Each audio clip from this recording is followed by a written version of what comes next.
DeMarcus, in your opinion, what's gone so wrong for the 3-9 Dallas Cowboys this year? I mean, with the offseason, they're really were missing that. And so they're missing the mantra and the leadership in the locker room. And I see a lot of the guys also not knowing what to do on defense. Guys in different places, they ran a 4-3 defense, and now they're running like a 3-4 hybrid defense. And guys are just in different places and not being responsible like they should. And you can see like big plays like this with Lamar Jackson. Those plays happen, and they'll just crush the team. DeMarcus, Brandon here. First of all, I got to address something. These arms. Let me see, bro. Let me see the bicep. Let me see the bicep. Oh, man. All right, look, come on, man. I mean, how old are you now? How long you been retired and you still look amazing? I guess that takes me to my first question for you. Zeke, it doesn't seem like he's in shape, man. I hate to just throw you on the spot like this, put you on the spot like this, but the Dallas Cowboys, a lot of people had this team being a Super Bowl contender, and they just imploded on the onset of this season. To me, I look at the top, right? You look at the coaches, you look at the owners, then you look at the top players. Right. Zeke, it seems like he can use a little bit of your app and he can work out with you. Is it me or am I missing it? You know, the thing is, I don't see that pop. You know how when you look at a lot of the players, that third and fourth quarter, when you used to see Zeke start grinding on the defensive line, start really just chewing up those yards. I don't see that this year coming from Zeke. So I don't know if it's being out of shape, not knowing where he needs to be, if it's a comfort level, but I don't see that same Zeke. You know, when Zeke get that football, he's averaging, 100, 150 yards a game. They just give him the ball. Feed Zeke, is what they say, or what they have been saying. But I don't see that same person. Brandon's worried they're feeding Zeke a little too much off the field, and it's hurting him. All right, you said something interesting there about players on defense not knowing where to be, what to do. So I'm going to ask you to put yourself in a weird spot. You're going to be a Hall of Famer. You're 10th all-time in sacks. I feel like you were going to succeed even if the coach didn't know what he was doing. You're going to figure it out. So put yourself in a lesser player's position, if you would. Just a good NFL player, not an all-timer. How much of what you're seeing with the Cowboys is coaching when you're watching it, and how much of it is guys being coached fine and just not doing their jobs? I think it's about 40% coaching, and then there's 60% of leadership. Where is that guy that at the end of the day, when stuff hits the fan, they're looking at the other players and they're saying, where is the leadership? What do we need to do this season? I don't see that guy. If it's Leighton, if it's DeMarcus Lawrence, if it's Alden Smith, Brandon Marshall, just to chime in a little bit, when we're out there playing, when you have that leader out there, he starts making plays, and all of a sudden, everybody starts to get motivated. Where is that person? Yep, that's right. I mean, we talked about that. We talked about that early in the year as far as where's the leadership. That's the first thing you got to think about. It starts with culture. It starts before you even get on the field. So let me push things forward real quick. This is my last question for you. You got Jerry Jones, right? You have a great relationship with Jerry Jones. You're an all-time great. You're an all-time Dallas Cowboy.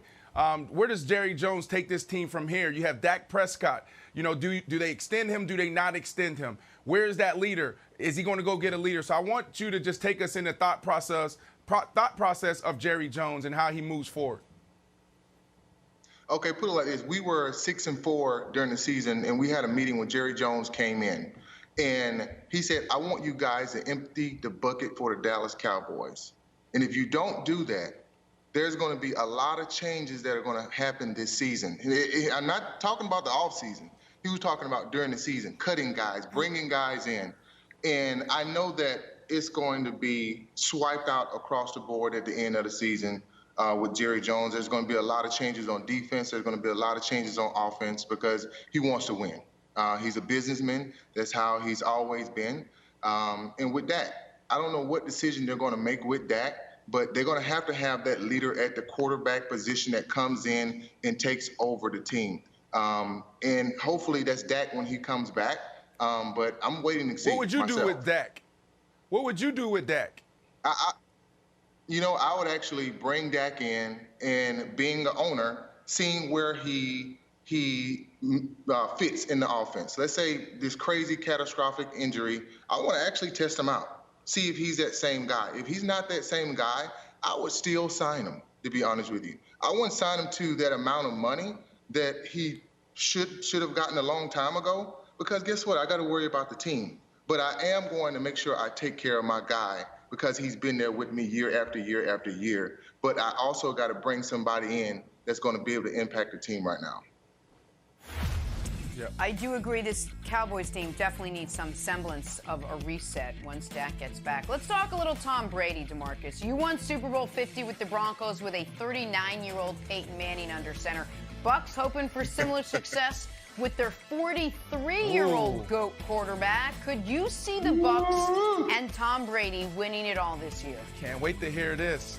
You know what? I can see the Bucs actually taking it this year. I can see the sorry to Bucs cut actually you off, taking but it be this year. careful. Be careful. Be Hey, careful. you heard what I Where said. me and Nick Wright, we don't see eye to eye. Me and Nick Wright, we don't see eye to eye when it comes to quarterback. So I can't wait to hear what you say about Tom Brady and this aging quarterback. Listen, so be careful. So let me tell you this: when the Denver Bronco defense came out, we knew exactly what this team was about. It wasn't about Peyton Manning. He was, at the time, he was a game manager. He wasn't playing exactly how he was playing at the beginning of the season because he was hurt, just like I was during the Super Bowl. But when you have Shaq Barrett, when you have Pierre Paul, when you have guys coming off that corner and creating plays for now Tom Brady, now he doesn't have to go all the way down the field and manage the game. I think that this right here is like a great story.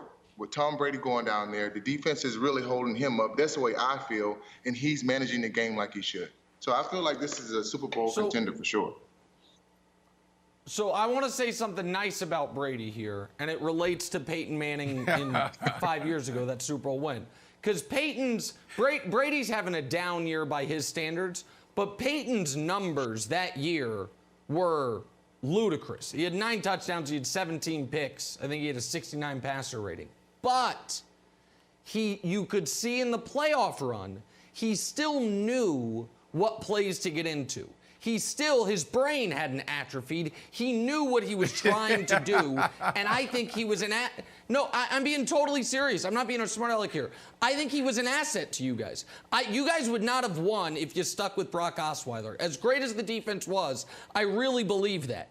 And so I'm curious for you, with Brady, even if he can't make all the throws, even if he's not totally comfortable in the system, once they get to the postseason, what type of edge does he give his team against, say, they're playing a Kyler Murray-led team or a Jared Goff-led team, a team that doesn't have as much experience at that quarterback position, even if Brady isn't physically the same guy he was?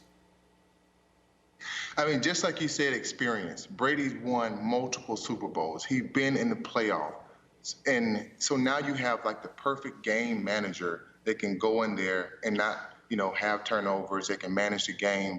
And you have a defense that can go in and create plays for Brady. So now he can be the perfect game manager. So to me, from my perspective, the Brady that's now and the Peyton that we had, there were two different players, right?